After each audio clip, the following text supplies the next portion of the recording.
जे ही शरीर को छोड़ा तो उससे यक्ष और राक्षस प्रकट हो गए छोड़े हुए शरीर से, और वो ब्रह्मा जी को ही खाने के लिए दौड़ पड़े। ब्रह्मा जी भागे, अब वो इतने कामी थे कि ब्रह्मा जी को दौड़ा लिया। ये देखकर ब्रह्मा जी हंसे कि ये निर्लज हमारे ही पुत्र होकर हमारे ही पीछे दौड़ रहे हैं कामासक्त होकर। ये भगवान श्री हरि की परम पावन चर्चा से युक्त जो मैं तुम्हें सुनाने जा रहा हूं, ये संकर्षण भगवान ने सनकादि ऋषियों को सुनाया था। अखंड ज्ञान संपन्न आदिदेव भगवान संकर्षण पाताल लोक में विराजमान है। सनक सनंदन सनातन सनत कुमार आदि ऋषियों ने परम पुरुषोत्तम ब्रह्म का तत्व जानने के लिए भगवान संकर्षण से ये प्रश्न किया जैसा तुमने मुझसे किया। मैत्रेय जी कह रहे, उस समय भगवान शेष जी अपने आश्रय स्वरूप परमात्मा के ध्यान में मानसिक पूजा में थे, जिन्हें वासुदेव श्री कृष्ण कहते हैं, उनकी पूजा में। जब सनत कुमार आदि ज्ञानी जनों ने प्रश्न किया तो धीरे धीरे उन्होंने नेत्र खोले।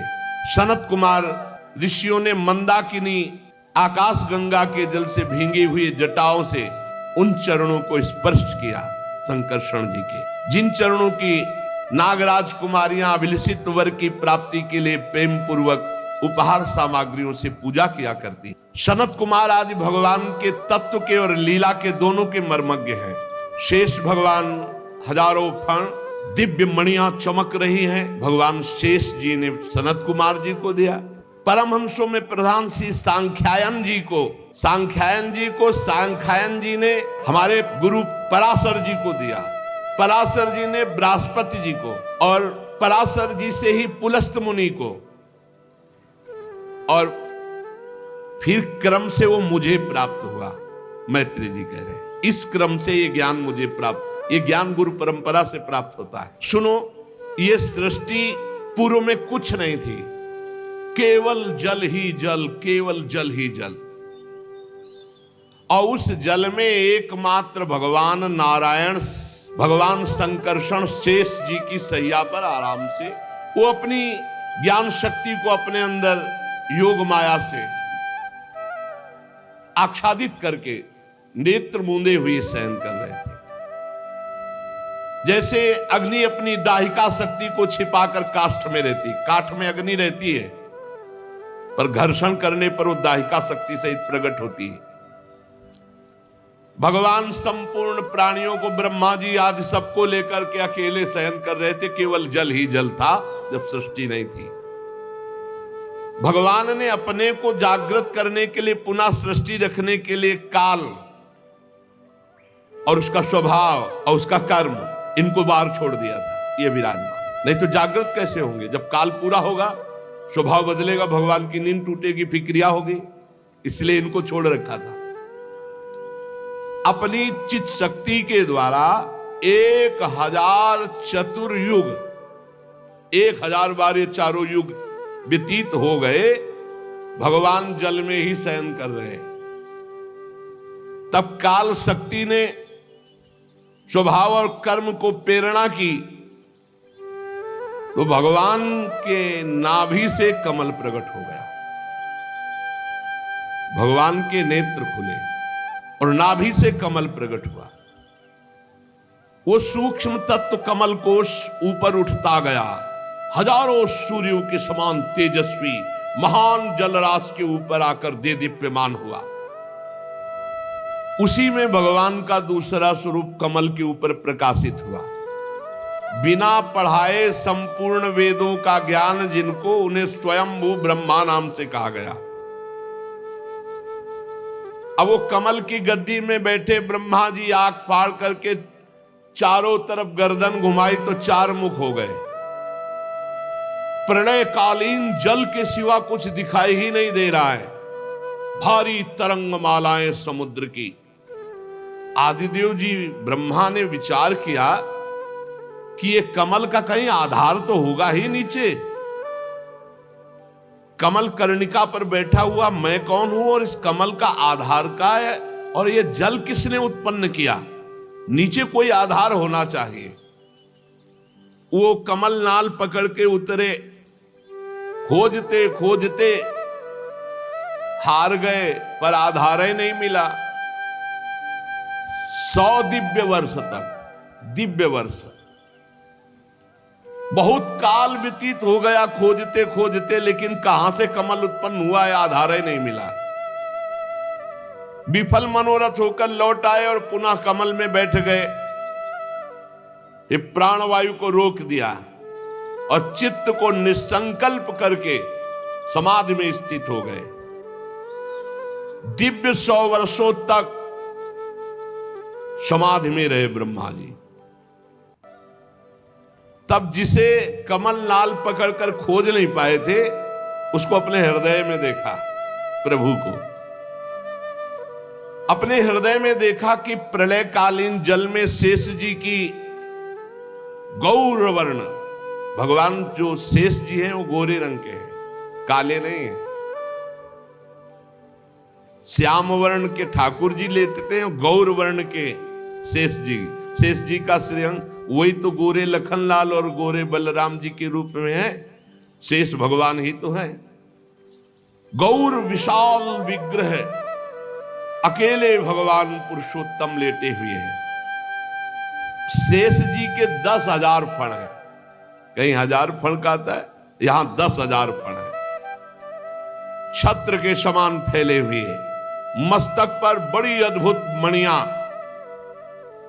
चारों ओर का अंधकार उन मणियों से दूर हो रहा है। और भगवान श्याम शरीर की आभा से मरकतमणि पर्वत की शोभा को लज्जित करते हुए शयन किए हुए। उनकी कमर का पीतपट चमकते हुए मेघों की भांति। चमकते हुए मेघ श्याम रंग प्रभु का, और चमकती हुई बिजली की कांति जैसा पीतांबर। सिर पर सुशोभित सुवर्ण मुकुट, बनमाला, भुजदंड, बहुत ही विशाल अजान बाहु, और श्री विग्रह पूरे त्रिलोकी को घेर ले, ऐसा विशाल श्री विग्रह भगवान का जो शेष सैया पर है। परिमाण में लंबाई चौड़ाई त्रिलोकी, पूरी त्रिलोकी को घेरे। दिव्य वस्त्राभूषणों से सुशोभित पीतांबर आदि धारण किए, बड़ा कृपालुता झलक रही है। ऐसा दर्शन कर रहे हैं अपने हृदय में ब्रह्मा जी, अपने आधारभूत कमल के, जहां से कमल प्रकट हुआ है। सुंदर नासिका, अनुग्रह वर्षी भौहें, कानों में झिलमिलाते हुए कुंडल, बिंबा फल के समान लाल लाल अधर, मुस्कान, सबके चित्त को चुराने वाला मुखारविंद, मानो अभी सब कुछ दे डालेंगे ऐसी उदारता झलक रही है। प्रभु के गले में वेद रूप भंवरों से गुंजायमान माला, वेद ही भंवरे हैं। माला में जो सुगंध, तो मानो वेद ध्वनि कर रहे भंवरे। किसी की पहुंच नहीं आपकी कृपा के बिना आप तक, किसी की पहुंच नहीं है। सुदर्शन चक्रादि भी दूर सेवा में खड़े रहते, जब तक आदेश नहीं होगा तब तक नजदीक नहीं जाएंगे, आसपास दूर घूमते रहते हैं। विश्व रचना करने वाले लोक विधाता ब्रह्मा जी ने भगवान के नाभि सरोवर को देखा, वहां से कमल, और कमल में अपने आप को देखा। ये सब हृदय में देख रहे हैं। ब्रह्मा जी अचिंत गति भगवान श्री हरि में चित्त लगाकर उन प्रभु की स्तुति करने लगे। बहुत उच्च कोटि की महामहिमा ज्ञान संपन्न स्तुति ब्रह्मा जी ने की। विदुर जी ने कहा, ब्रह्मन आप परोक्ष विषयों को जानने वाले हैं, ताई बताइए कि ब्रह्मा जी ने जब मरीच आदि उन 10 ऋषियों को, सनक, सनंदन, सनातन, सनत कुमार, 4 ये ब्रह्म ऋषियों को, और फिर मनु शत्रुपा को प्रकट किया, तो इसके बाद सृष्टि आगे कैसे बढ़ी? तब मैत्री जी ने कहा, विदुर जी, ब्रह्मा जी ने तामिस्त, अंध तामिस्त, तम, मोह और महामोह, ये 5 अविद्या उत्पन्न की। ब्रह्मा जी ने सोचा ये तो अज्ञान और अविद्या प्रकट कर दी, तो बड़ा अच्छा नहीं लगा, बड़ा उनको शोक सा हुआ। और उन्होंने अपने जिस शरीर से रचा था, तम, मोह, महामोह तामिस्त, अंध तामिस्त, ये 5 प्रकार की अविद्या शरीर को छोड़ दिया। जे ही शरीर को छोड़ा तो उससे यक्ष और राक्षस प्रकट हो गए छोड़े हुए शरीर से, और वो ब्रह्मा जी को ही खाने के लिए दौड़ पड़े। ब्रह्मा जी भागे, आवाज आती जा रही, खा जाओ, रक्षा मत करो, बड़े भूख से व्याकुल हो। तो ब्रह्मा जी ने, जिन्होंने कहा रक्षा मत करो, उनको राक्षस, खा जाओ असुर और यक्ष ये नाम दिए। तो यक्षों की, राक्षसों की, असुरों की उत्पत्ति ऐसे हुई। ब्रह्मा जी ने अब संकल्प करके दिव्य तेजों में शरीर धारण किया, उससे 7 देवताओं की उत्पत्ति हुई। और क्रीड़ा करते हुए ब्रह्मा जी ने जो शरीर त्यागा उससे दिन हुआ, और जिससे राक्षसों की उत्पत्ति हुई थी उससे रात हुई। दिन रात की उत्पत्ति, यक्ष, असुर, राक्षसों की उत्पत्ति और देवताओं की उत्पत्ति। फिर ब्रह्मा जी के जघन देश से अत्यंत अज्ञानी, कामासक्त, राक्षसी स्वभाव के लोगों की उत्पत्ति हुई। अब वो इतने कामी थे कि ब्रह्मा जी को दौड़ा लिया। यह देखकर ब्रह्मा जी हंसे कि ये निर्लज हमारे पुत्र होकर हमारे पीछे दौड़ रहे, कामासक्त होकर। उन्होंने भगवान का स्मरण किया, भगवान बचाओ, ये सृष्टि रचना है, इसीलिए भगवान का एक बगीचा है, इसमें हर प्रकार के फूल हैं। भगवान का स्मरण करना पड़ा। जो जघन देश से पैदा हुए वो ब्रह्मा जी के ऊपर काम भाव से भागे। ब्रह्मा जी भागे, देखा बच नहीं पाएंगे तो भगवान को पुकारा, प्रभु रक्षा करो, आपने कहा था सृष्टि रचना, और ये ऐसी सृष्टि की हमारे कोई तंग करने चले हैं। त्राहिमाम त्राहिमाम, ये हमारे ऊपर ही पाप दृष्टि कर लिए। नाथ एकमात्र आप ही बचा सकते हो। ब्रह्मा जी को आतुर देख करके भगवान ने कहा संकल्प करो, शरीर को छोड़ो ना। संकल्प किया, शरीर को जे भी छोड़ा तो शरीर एक दिव्य सुंदरी स्त्री के रूप में हो गया, जिसका नाम हुआ संध्या देवी। संध्या देवी, बड़ा सुंदर रूप संध्या देवी का, अलौकिक नवीन अवस्था। उन काम पीड़ितों ने स्वीकार किया संध्या देवी को। कुबुद्धि दैत्यों ने स्त्री रूपणी संध्या के विषय में तरह तरह के तर्क करके फिर आदर पूर्वक उनको स्वीकार किया। संध्या काल में बहुत सावधान, नहीं तो बुद्धि भ्रष्ट हो जाएगी। खान पान, भोग सामग्री, ये दुनिया का उस समय नहीं, भगवत चिंतन, नहीं तो राक्षसी बुद्धि पैदा हो जाएगी। प्रातःकालीन संध्या, सायंकालीन संध्या, इन 2 में तो बहुत सावधान होकर 5 मिनट ही सही नाम जप करे, भगवान सूर्य को प्रणाम करे। उन मूढ़ों ने संध्या को स्त्री समझकर स्वीकार कर लिया और वो पाप स्वभाव के हो गए, पापी। ब्रह्मा जी ने अपनी दिव्य कांति पुनः प्रकट की और हंसे। जब हंसे तो अप्सराओं का प्रादुर्भाव हो गया, चंद्रिका, ज्योत्सना का प्रादुर्भाव हो गया, और शरीर जब छोड़ा तो उससे विश्वावसु और गंधर्वों का प्रादुर्भाव हो गया। इसके बाद ब्रह्मा जी ने दूसरा शरीर धारण किया, उससे भूत और पिशाचों को प्रकट किया, जो दिगंबर और दूसरों को कष्ट देने वाले। और ये किसके ऊपर भूत पिशाच आक्रमण कर सकते हैं? जम्हाई रूप, जो शरीर छोड़ा भूत पिशाच प्रकट करके तो जम्हाई रूप हो गया।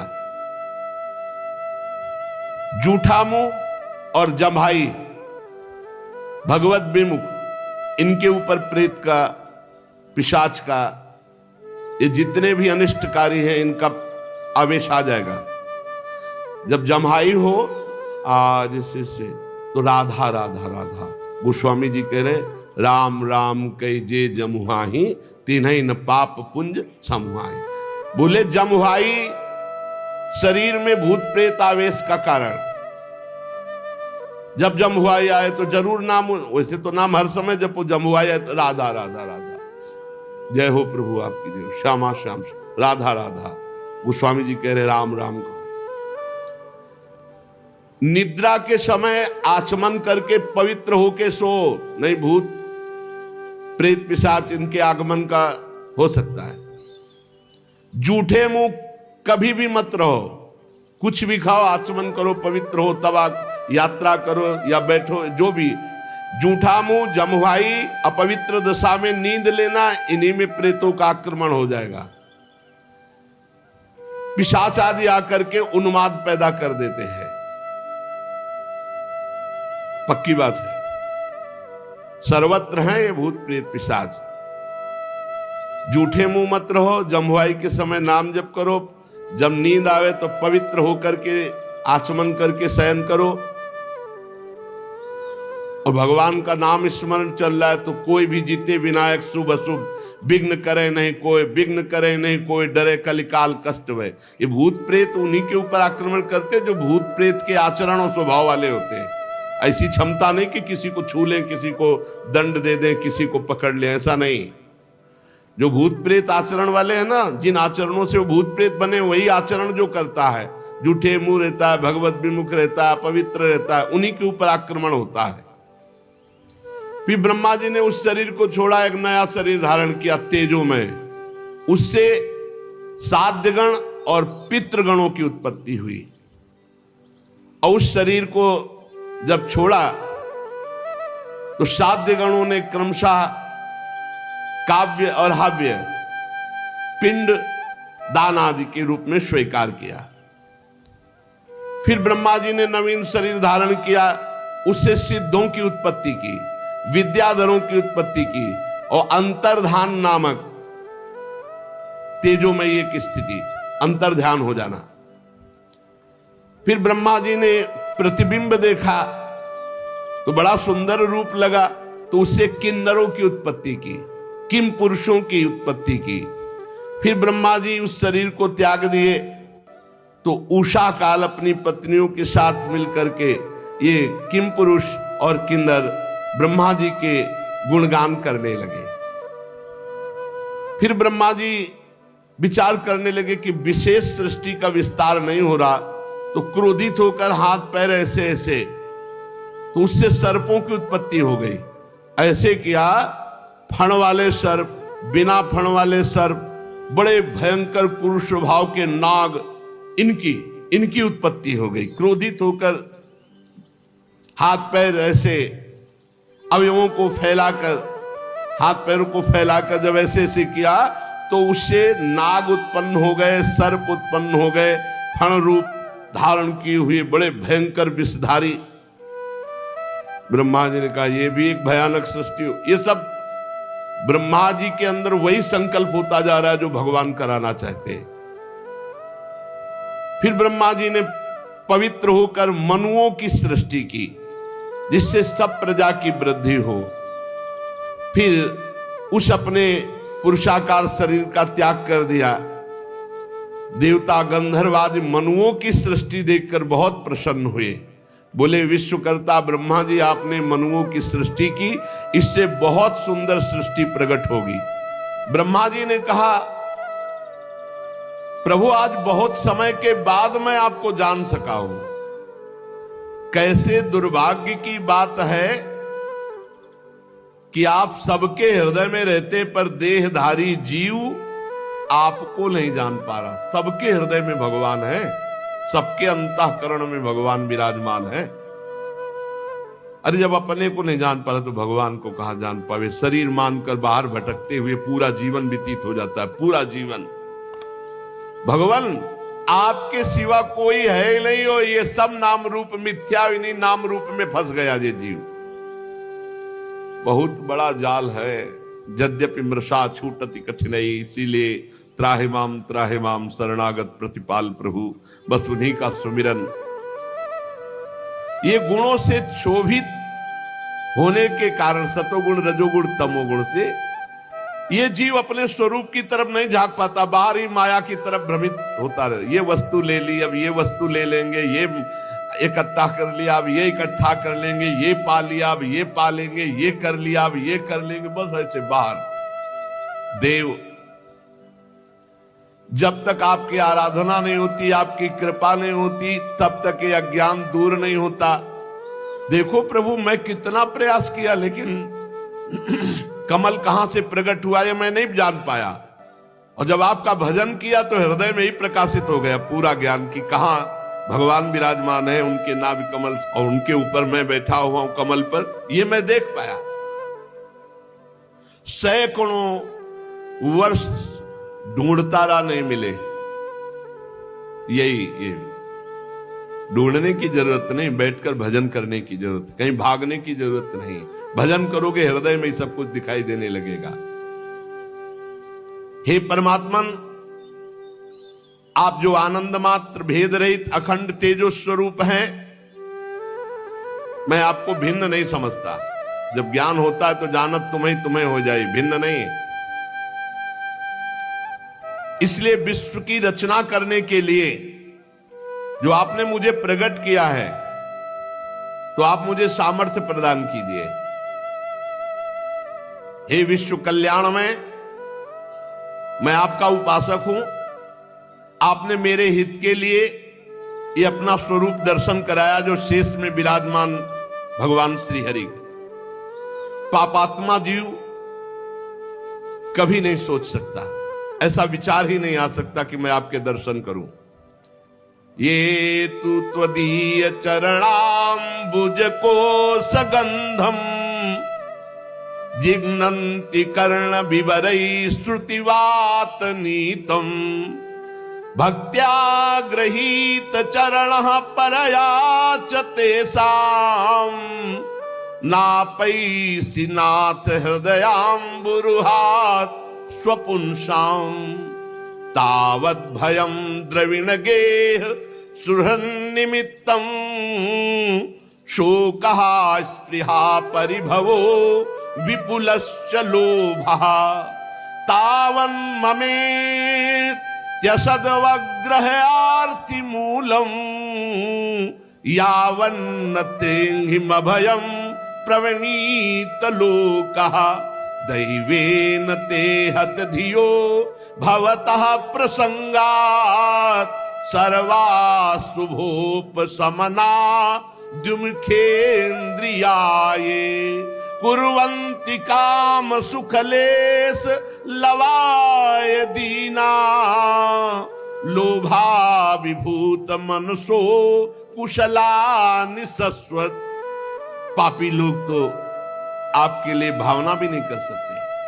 नाथ, मेरे स्वामी, जो लोग शास्त्र वेद रूपी वायु से लाई हुई आपके चरण रूप कमल कोश की गंध को, अर्थात भगवत भक्तों के मुख से आपकी लीला कथा को कर्णपुटों से ग्रहण करते रहते हैं, उनके हृदय में आप बिना बुलाए प्रकट हो जाते हैं।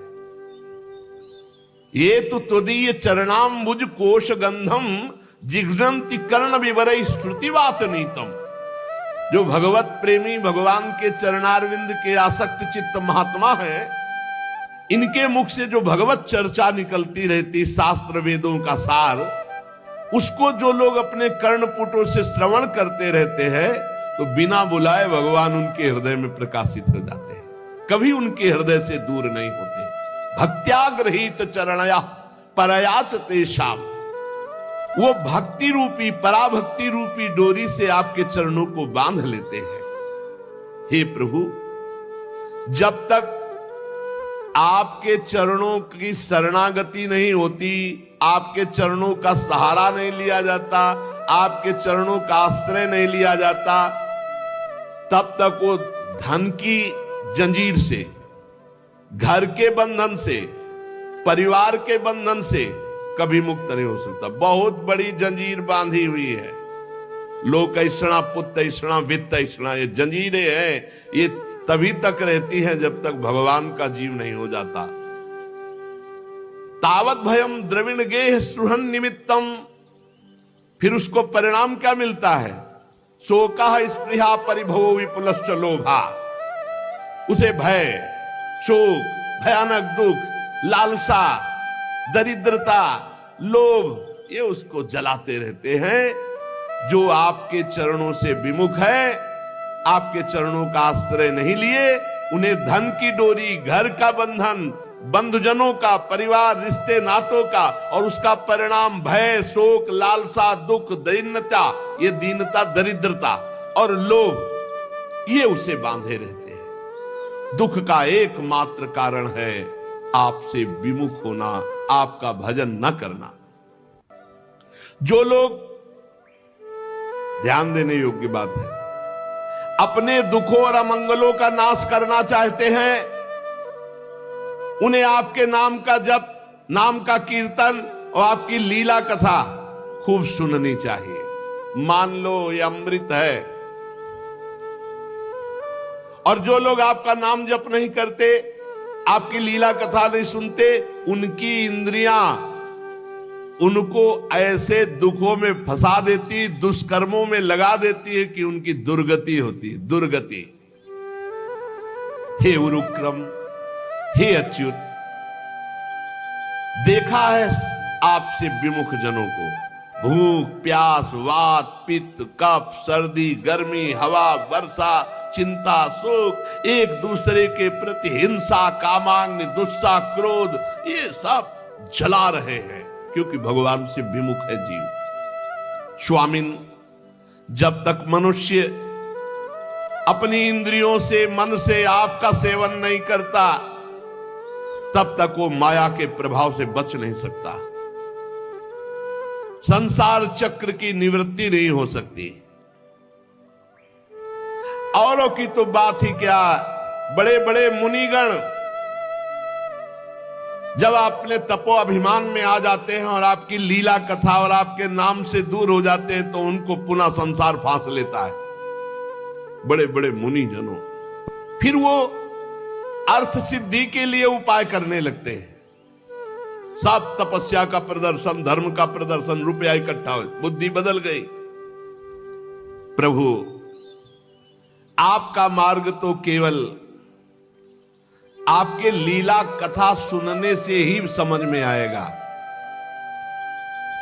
त्वं भाव योग परिभावित हृत सरोजो, आसे श्रुते क्षित पथो ननुनाथ पुंसाम, यद्यधिया तवरुगाय विभावयन्ति, तत्तद्वपुः प्रणय से सदनुग्रहाय। आपका मार्ग कैसे जाना जाता है? आपके प्रेमी भक्तों के द्वारा गाए हुई आपकी लीला कथा सुनने से। आप निश्चय ही भक्ति योग जिसके हृदय में होता है उसके अधीन हो जाते हैं। हे पुण्य श्लोक प्रभु, भक्तजन जिस जिस भावना से आपका चिंतन करते हैं, आप उसी भावना से दर्शन देते हैं, वैसा ही उनको सुख प्रदान करते हैं।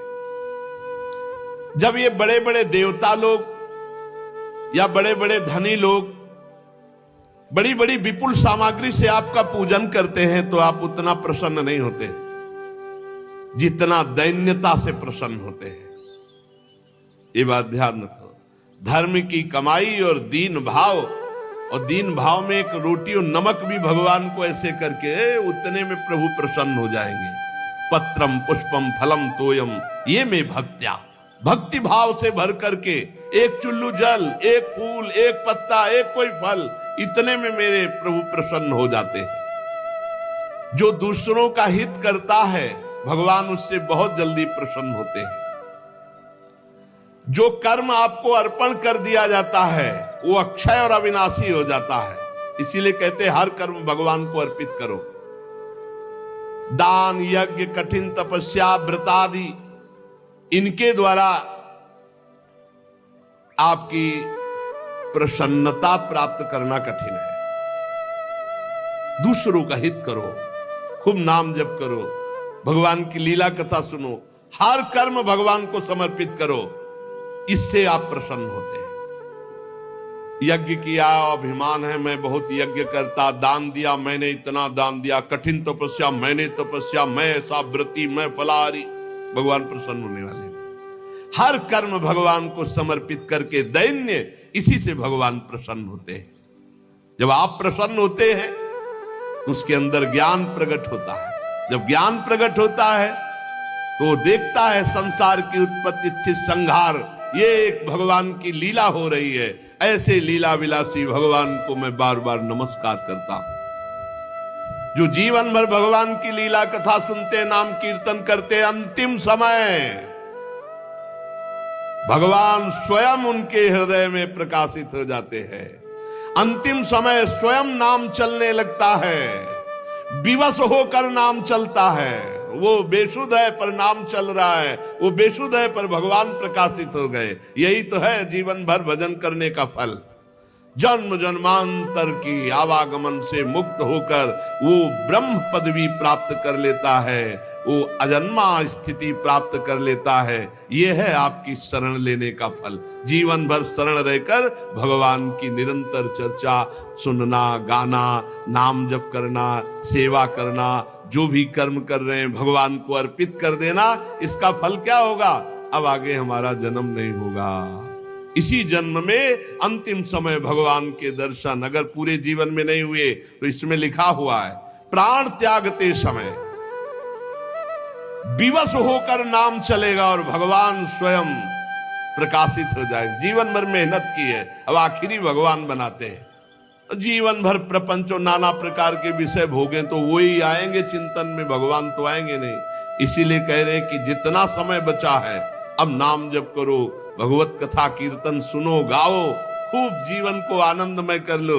अगर चूक हो गई तो भाई फिर सुअर कुत्ता बन के भजन नहीं होने वाला, मानव देह में ही भजन होता है। श्री ब्रह्मा जी भगवान की और आगे स्तुति कर रहे, सुशेष चर्चा आगे। श्री राधा